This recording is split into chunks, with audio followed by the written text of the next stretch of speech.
My husband and his brother insulted me in their first language, which I don't know. Then I watched the basement camera footage and saw my husband say to his brother, "She's not very beautiful, but she cleans up after me." He laughed and replied, "Well, she knows her worth." His brother said, "She's like a free maid." "Good choice, brother." Everyone laughed. That night, I didn't suspect anything and behaved very well. Smiling, trying to please everyone. Today, my husband is breaking down in my DMs, begging for forgiveness. Before I tell you exactly how everything unfolded, do me one small favor. Support this story by subscribing and dropping a comment about where you're listening from. It helps stories like mine reach people who might need them. I'm Emily Carter. I'm 38 years old. And until recently, I thought I was married to a man who respected me. I met Mateo Alvarez at the Harbor Lights International Food Festival in Brookhaven City a little over a year ago. I had gone with my friend Lauren, mostly for the novelty and the food trucks lined up along the water. Mateo was working one of the booths, smiling easily, moving fast, speaking English with a thick accent that made every sentence sound warm. We started talking while I waited for my order. One conversation turned into another, and before I walked away, he slipped an extra pastry into my bag and wrote his number on a napkin. It felt spontaneous, romantic, effortless. Mateo texted me that night, and within weeks, we were inseparable. He told me stories about his upbringing, his family, how close they all were. He spoke lovingly about traditions, about loyalty, about how important family respect was where he came from. I admired that. I thought it meant integrity. I had my own life in Brookhaven City, a steady office job at Northway Corporate Center, a clean apartment at Riverside Lofts that I paid for myself. I wasn't rich, but I was independent and I was proud of that. Mateo knew this. He knew I'd worked hard to get where I was. A few months into dating, Mateo started staying over more often. Then most nights. Then all nights. His things slowly replaced empty space in my closets. Shoes by the door. Clothes in drawers. He never formally asked to move in, and I never formally agreed, but I didn't stop it either. I thought that was what relationships naturally turned into. The first thing I ignored was money. Mateo's income was inconsistent. He blamed paperwork, work permits, bad luck. I understood, or at least I thought I did. I covered rent, groceries, utilities, subscriptions. When I gently brought it up, he acted hurt, as if I had insulted his pride. He said we were a team and teams didn't keep score. So I stopped keeping score. Then came the comments. Small at first. The way I laughed was too loud. The way I dressed was too casual. Women from his culture were more graceful, more composed. He said it casually like an observation, not an insult. I told myself it was cultural difference. Over time, the comments sharpened. Mateo corrected how I spoke in public. He interrupted me when I told stories. He rolled his eyes when I joked with friends. He'd switch into his first language around others and leave me sitting there, smiling politely, not understanding a word. I still didn't question it. I worked long hours. I came home tired. Dinner still needed to be made. The apartment still needed to be cleaned. Mateo was usually on my laptop, gaming or scrolling, asking what I planned to cook. And I cooked. I cleaned. I told myself relationships required compromise. The argument that finally cracked something open happened a week before everything fell apart. I mentioned feeling overwhelmed, carrying everything financially. Mateo reacted like I had accused him of a crime. He called me cold, ungrateful, said I cared more about money than love. Then he didn't speak to me for 2 days. I apologized. That's the part that still makes my stomach turn. Then came the dinner. Mateo told me his brother, Rafael, would be visiting and that it was important I made a good impression. He reminded me repeatedly to be polite, not too loud, not embarrassing. I spent the entire day cleaning the apartment and cooking. I made multiple dishes, including one from Mateo's culture that took hours and 3 failed attempts. By the time they arrived, I was exhausted but smiling. Raphael was charming on the surface, friendly enough in English, but once the evening settled, he and Matteo slipped almost entirely into their first language. They spoke across the table, over dinner, around me. I sat there nodding, smiling, pretending I didn't feel like a guest in my own home. Matteo occasionally translated, but vaguely. Just joking. Family stuff. Nothing important. Halfway through the evening, I realized I'd forgotten an ingredient for dessert. I excused myself and ran to Maple Street Market, 10 minutes away. When I came back, something felt different. The conversation stopped too abruptly. The energy shifted, but I was tired and I ignored the feeling. The night ended late. I went to bed emotionally drained, thinking I had done everything right. The next morning, while making coffee, I remembered the cameras. A year earlier, after a break-in, I had installed security cameras, one in the living room, one in the basement storage area. They weren't hidden. They weren't secret. I rarely checked them anymore. But suddenly I needed to know. I opened the app, found the footage from the time I'd been gone. At first, it was just them talking and eating. Then the tone changed. Laughter. Gestures. Raphael leaning back, relaxed. Matteo smiling in a way I hadn't seen in weeks. I couldn't understand the words, but I understood the mood. I downloaded the clip. Then I used a translation service. I sat at my kitchen table while the file processed, my coffee going cold in my hands. When the translation appeared, my chest went tight. "She's not very beautiful," Matteo said, laughing, "but she cleans up after me." Raphael laughed. "She knows her worth." Another voice followed. "She's like a free maid. Good choice, brother." More laughter. More lines followed. About my job, my body, my apartment. About how easy it was to keep me quiet by making me feel guilty. About how American women didn't know their place. Matteo didn't defend me once. Not once. I stared at the screen until the words blurred. Every comment Matteo had ever made suddenly aligned perfectly. The criticisms, the silence, the entitlement. I wasn't a partner. I was convenience. Matteo was still asleep when I finished reading. Lying in my bed, in my apartment, comfortable. I didn't scream. I didn't cry. I stood up, grabbed trash bags, and started packing his things. And that was only the beginning. I didn't hesitate once I started. That surprised me the most. My hands moved faster than my thoughts, like my body had already decided what my mind was still catching up to. I pulled open drawers and closets, shoving Matteo's clothes into black trash bags without folding, without care. Shirts I'd washed, jeans I'd bought detergent for, shoes I'd lined up neatly by the door for months. All of it went in. I found his gaming headset tangled in a cord behind the couch and dropped it in. His toiletries from my bathroom cabinet. His half-empty cologne bottle that had started to make my apartment smell like him instead of me. I didn't pause until I reached the small photo box I kept in my nightstand. Pictures from the Harbor Lights Festival, a beach trip, a selfie we took on my couch the night he told me he loved me. I ripped every single one in half and threw them into the bag. I was tying the second bag when the bathroom door opened. Matteo stepped out wrapped in a towel, hair damp, relaxed smile already forming, until he saw the room. The bags. The mess. My face. "What are you doing?" he asked, confusion sharp in his voice. I didn't answer. He took a step closer and reached for my arm. I moved away so fast I knocked over the lamp on the nightstand. The shade dented when it hit the floor. That's when I finally spoke. "I know what you said," I told him. He blinked. "What?" I watched the footage. I had it translated. I heard everything you said about me. For half a second, his face went completely blank. Then denial snapped into place.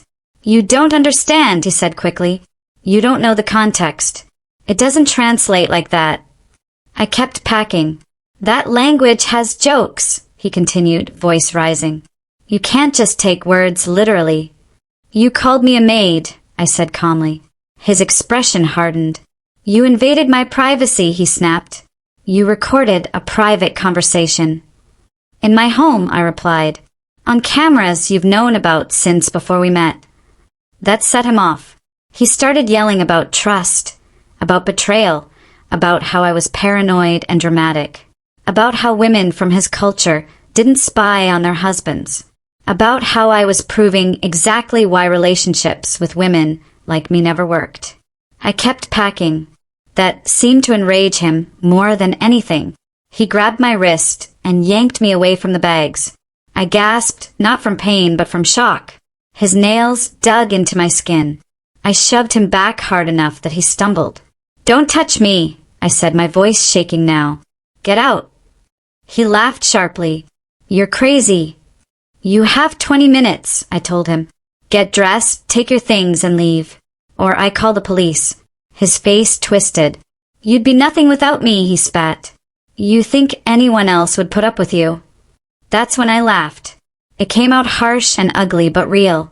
"You've been living off me," I said. "Everything you've enjoyed here belongs to me. You don't get to insult me and stay." For a moment, I thought he might hit me. Instead, he stormed into the bathroom, got dressed, and came out grabbing the bags. As he passed me, he kept muttering that I'd regret this, that I'd be begging him to come back. At the door, he knocked over the small table by the entrance, sending my keys and mail scattering across the floor. Then he slammed the door so hard my neighbor across the hall opened theirs to check if everything was okay. I told them I was fine. After Mateo left, I sat on the living room floor for a long time. My wrist burned. Red marks were already forming. I stared at them like they belonged to someone else. Eventually, I stood up and went into practical mode. I gathered anything he'd left behind, put it in a bag, set it by the door. Then I called a locksmith. It cost more than I wanted to spend, but by early evening, I had brand new locks.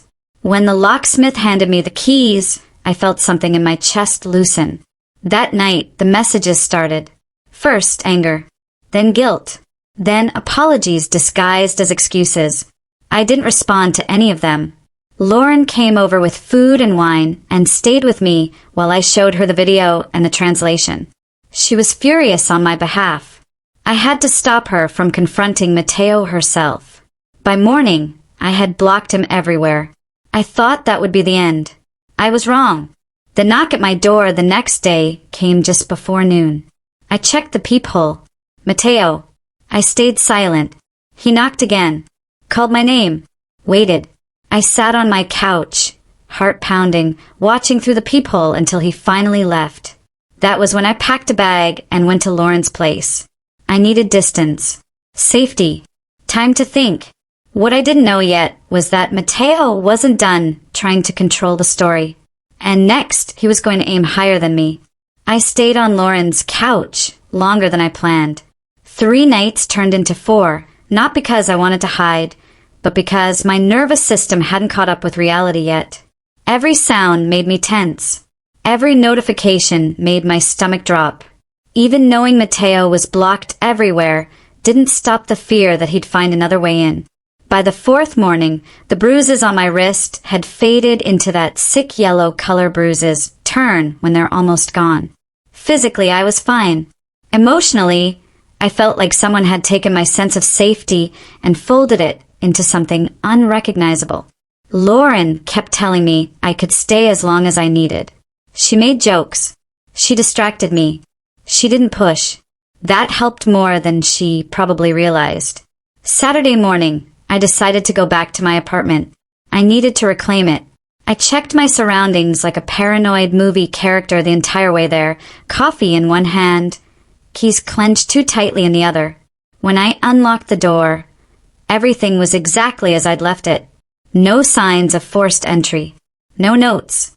No surprises.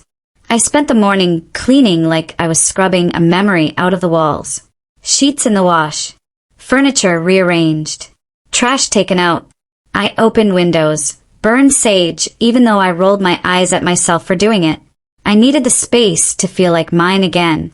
Around noon, I decided to visit my parents. We usually talked every weekend, and I hadn't told them anything yet.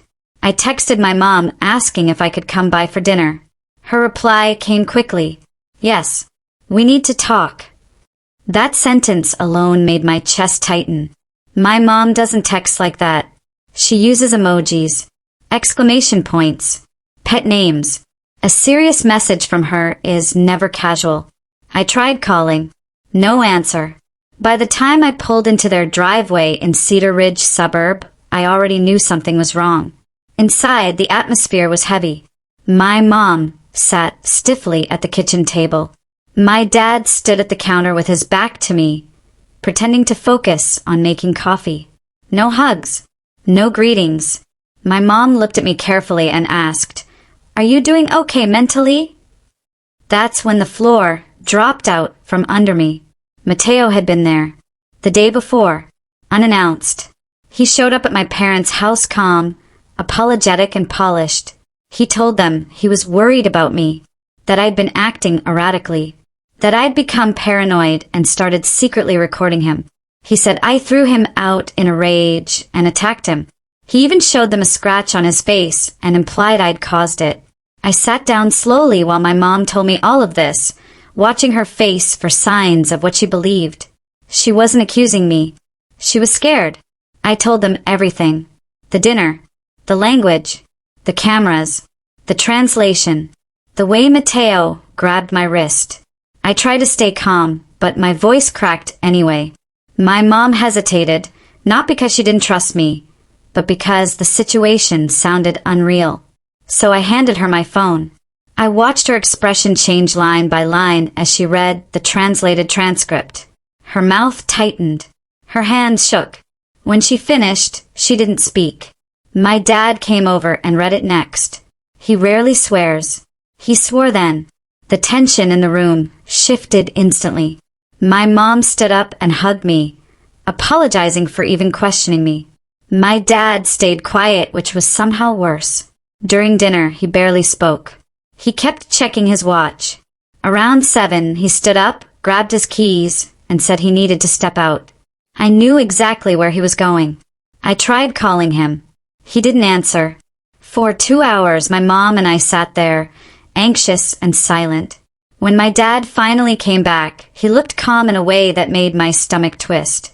He told us he'd gone to find Mateo at the delivery hub where he worked. He waited until Mateo finished his shift, then approached him.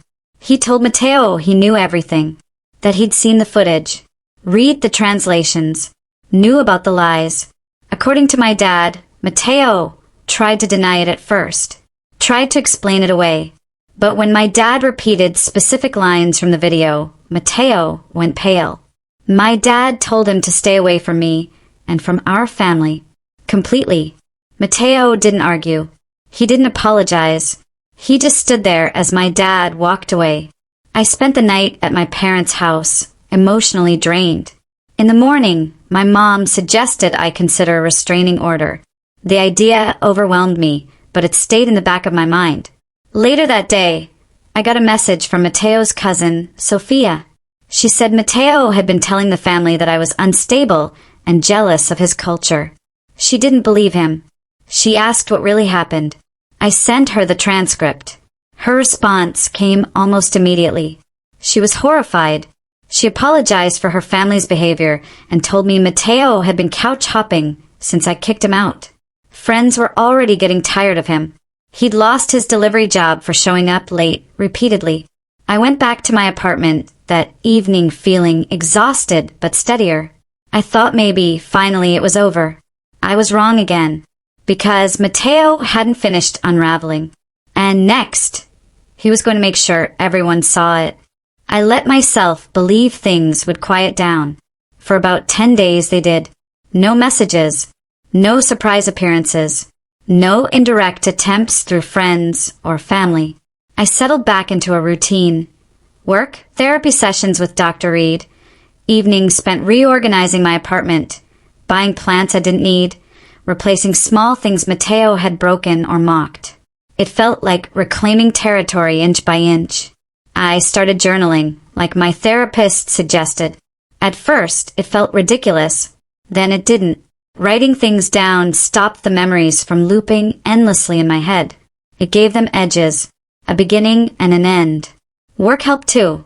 My coworkers knew I'd gone through a rough breakup, nothing more. They didn't pry. They just treated me like I was still me, and that mattered. Then came Tuesday. It started completely normal. I woke up early, did my skincare routine, grabbed coffee near Riverside Lofts, and headed into Northway Corporate Center. Meetings filled the morning. Emails piled up. By the time I checked my phone around lunch, I had 3 missed calls from an unknown number and a voicemail. I stepped into the break room and listened. It was Mateo. His voice sounded wrong. Slurred, emotional, switching between English and his first language mid-sentence. He said everything was falling apart, that he needed to talk to me, that I owed him a conversation. I deleted the voicemail and blocked the number immediately. Then I texted Lauren, handshaking, telling her he'd found a new way to contact me. She told me to alert office security. It felt dramatic, but I did it anyway. I spoke briefly with Frank, the senior guard, and Maya, who'd started a few months earlier. They took me seriously. That alone made me feel less alone. I went back to my desk, telling myself it was overkill. By 4 o'clock, I almost believed that. At around 4:30 p.m., I was in a small meeting near the front of the office when I saw movement by reception. I glanced up without thinking. Mateo was standing there, talking animatedly to Maya. My chest went tight. I told my team I needed a minute and stepped out, texting Frank to come to reception immediately.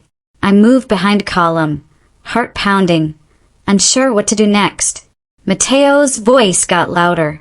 He kept saying he just needed 5 minutes, that I was being childish, that I was overreacting. Frank arrived and positioned himself calmly but firmly between Mateo and the rest of the office. Mateo took a step back, still arguing but quieter now. For a moment, I thought he might leave. Then Ethan, a coworker, walked past me and asked softly if I was okay. Mateo turned his head. When he saw me standing there next to another man, something in his face snapped. He shoved past Frank and started toward me. Frank grabbed his arm immediately, stopping him, but Mateo was yelling now, loud enough for everyone to hear, about how I ruined his life, how I turned everyone against him, how I was already replacing him. Ethan stepped instinctively in front of me. That only made Mateo angrier. Mateo started shouting accusations, saying I'd secretly recorded him to destroy him, that I'd attacked him, that I'd thrown him out for no reason. Then, without warning, his voice broke. He started crying, real tears. He begged, said he loved me, said he had nowhere else to go, said I was all he had. People were staring. Co-workers, managers, strangers. I was frozen. Security arrived again, this time with backup. Mateo broke free for half a second and lunged forward. Ethan raised his arm to block him. Mateo swung, missing Ethan's face by inches. That was it. Security grabbed Mateo fully and started escorting him out while he screamed, insults switching to please and back again. As they dragged him toward the elevator, he twisted around and shouted that I'd regret this, that this wasn't over. My boss appeared beside me and quietly told me to take the rest of the day off. Frank walked me to my car. I don't remember the drive home. Lauren met me at my apartment with takeout within half an hour. She stayed the night. I didn't sleep. My body buzzed with adrenaline, fear, and disbelief. The next morning, my boss texted to tell me to take another day off and that HR wanted to meet about additional security measures. Ethan texted too, just to check if I was okay. I finally did what I should have done earlier. I went to the police and filed a report. The officer who took my statement was calm and thorough. She explained that while Mateo couldn't be arrested for showing up at my workplace, everything he'd done established a pattern. She helped me start the restraining order process. That afternoon, I got another message from Sophia. Mateo had spiraled after the office incident. Angry posts online, rants, accusations. His parents had finally intervened. They booked him a one-way ticket back to their country.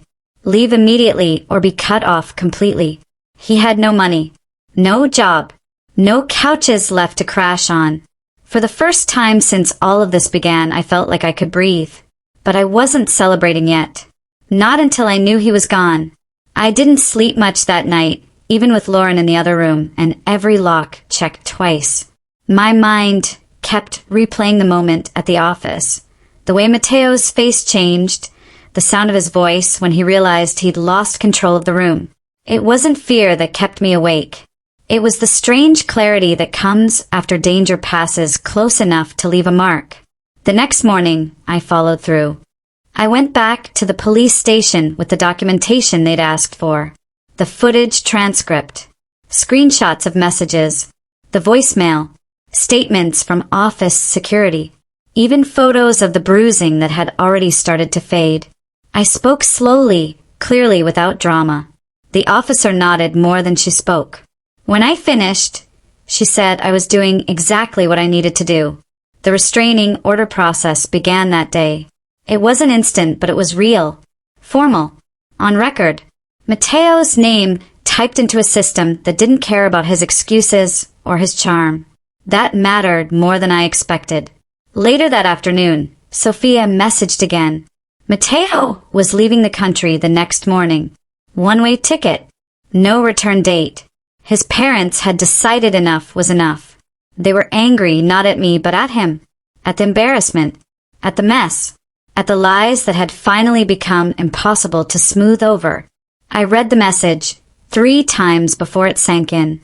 That night, I stood in my apartment and listened to the silence. Not the heavy kind. The clean kind. No footsteps pacing. No muttered complaints. No tension hanging in the air like humidity. Just me. The following days were quieter. HR finalized security protocols. My building manager added Mateo's name and photo to a do not admit list. Lauren checked in constantly. My parents called every evening. Sometimes to talk, sometimes just to hear my voice. Therapy helped. Not in a dramatic movie montage way, but in small, grounding moments. Understanding how slowly disrespect can creep in. How easy it is to mistake control for care. How confidence erodes quietly before it ever collapses loudly. A week later, Sophia sent one final message. Mateo had boarded the plane. No scene. No goodbye posts. No last-minute messages. Just gone. I sat on my couch and let that fact settle fully into my body. The tension I'd been carrying for months finally released in a long, shaky exhale. I didn't feel triumphant. I didn't feel sad. I felt done. I changed my number the following weekend. Updated passwords. Rearranged my living room again. Not because I needed to, but because I wanted to. I donated things I'd kept out of habit. I kept the plants. I kept the quiet. Sometimes, late at night, I thought about that dinner. About the way I smiled, tried, served, believed. I didn't feel stupid anymore. I felt experienced. And stronger. Because the truth is, the moment I understood what was being said about me, I stopped shrinking. I didn't need to yell. I didn't need to prove anything. I just removed access. And everything fell apart on its own. If you've stayed with this story until the end, thank you. And if any part of it felt familiar, if you've ever felt minimized, mocked, or slowly erased, remember this. Understanding changes everything. Boundaries don't require permission.